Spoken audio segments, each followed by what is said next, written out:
हाँ जी, अस्सलाम वालेकुम। हमारे पास एक प्रॉब्लम है एंट्रोपी से related. Describe the equilibrium condition in term of entropy changes of system and its surrounding. What does this description means about the entropy change of the universe. अब इस question के अंदर दो पार्ट्स हैं, तो दो पार्ट्स में इसका आंसर देना है। फर्स्ट पार्ट में वो कहना चाहता है describe the equilibrium condition in the term of entropy, यानी इक्विलिब्रियम पे कोई रिएक्शन है तो उसकी इंट्रोपी के बारे में बताएंगे with respect to system and surrounding. दूसरा है कि ओवरऑल जो है वो यूनिवर्स की इंट्रोपी के बारे में बताएंगे कि इंक्रीज होगी या फिर डिक्रीज होगी। चलें जी, सबसे पहले हम फर्स्ट पार्ट का आंसर दे लेते हैं कि at equilibrium system and surrounding have a specific relationship regarding the entropy. ठीक है जी। स्पेसिफिक रिलेशनशिप क्या होता है? स्पेसिफिक रिलेशनशिप ये होता है कि ओवरऑल जो इंट्रोपी होती है, अगर सिस्टम की इंट्रोपी बढ़ रही है, इंक्रीज कर रही है, यानी पॉजिटिव में है, तो surrounding entropy change in entropy वो नेगेटिव में होगी। Entropy change of system exactly equal to the magnitude but opposite in sign to the entropy change of the surrounding. ठीक है जी, इक्विलिब्रियम के अंदर ऐसा होगा। लेकिन ओवरऑल यूनिवर्स की एंट्रोपी पे फिर क्या फ़र्क पड़ेगा एंट्रोपी पे? तो हमें पता है यूनिवर्स की एंट्रोपी जब भी कैलकुलेट करते हैं तो सिस्टम प्लस सराउंडिंग दोनों के एंट्रोपी को एडअप करते हैं। लेकिन यहाँ पे देखें, अगर दोनों की मैग्नीट्यूड तो सेम है, लेकिन जब साइन बिल्कुल अपोजिट हैं तो दोनों एक दूसरे की वैल्यूज़ को सेम अपोजिट साइन के साथ कैंसिल आउट कर देंगे। कैंसिल आउट करेंगे तो ओवरऑल यूनिवर्स की एंट्रोपी ज़ीरो कंसीडर की जाएगी।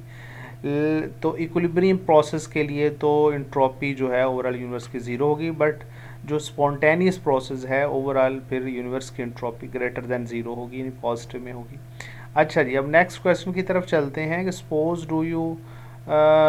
Suppose that you know change in entropy of the reaction and standard entropy of the reaction change and standard entropy of hypochlorous acid and water vapors are in the gaseous phase in the following reactions।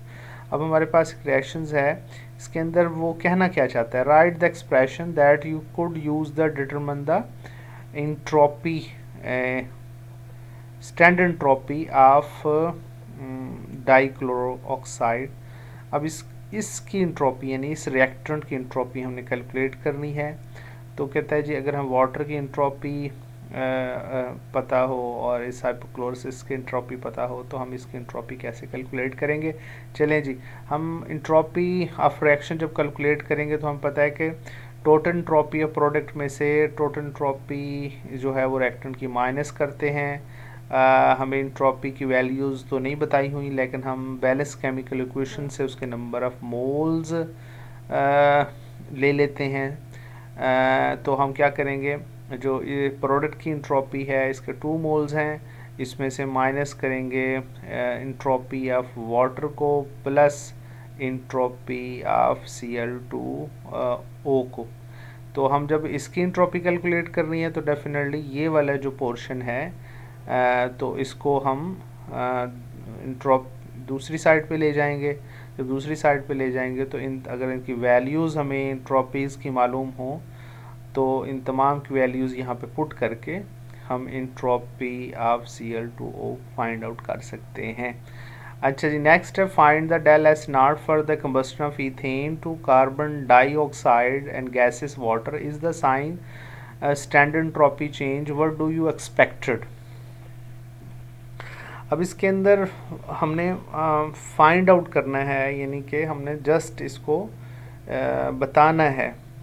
हमारे पास values तो नहीं दी हुई, लेकिन हम balance chemical equations पहले लिखेंगे। Combustion of ethane की, ethane हमें पता है गैस होती है, इथेन गैस को ऑक्सीजन की मौजूदगी में बर्न करें कार्बन डाइऑक्साइड प्रोड्यूस होती है और वाटर प्रोड्यूस होता है। तो हमने ओवरऑल इस कंबस्शन रिएक्शंस के लिए स्टैंडर्ड इंट्रोपी बतानी है कि ओवरऑल रिएक्शंस की इंट्रोपी इंक्रीज करेगी कि डिक्रीज करेगी। बड़ा सिंपल और इजी आंसर है इसका कि आप देखें रिएक्टेंट साइड पे इथेन के 2 मोल्स हैं, अगर बैलेंस करें इक्वेशन को ऑक्सीजन के 7 मोल्स हैं तो 2 + 7 9 मोल हैं रिएक्टेंट साइड पे, और प्रोडक्ट साइड 4 + 6 10 मोल्स हैं। तो 9 मोल से 10 मोल्स गैसेस के बन रहे हैं, तो दोनों साइड पे हैं तो गैसेस, लेकिन नंबर ऑफ मोल्स इंक्रीज हो रहे हैं, तो नंबर ऑफ मोल्स इंक्रीज होने से रैंडमनेस इंक्रीज होगी, अगर रैंडमनेस इंक्रीज होगी तो इंट्रोपी भी इंक्रीज होगी। तो फॉरवर्ड रिएक्शन जैसे जैसे चलेगा, फॉरवर्ड रिएक्शन के अंदर इंट्रोपी का साइन जो है वो पॉजिटिव में शो किया जाएगा। होप सो बड़े इजी क्वेश्चन हैं, आपको आराम से समझ भी आ रहे होंगे, और इसी तरह हम सारे इंट्रोपी के क्वेश्चंस को सॉल्व करेंगे जो कंसेप्चुअल हैं।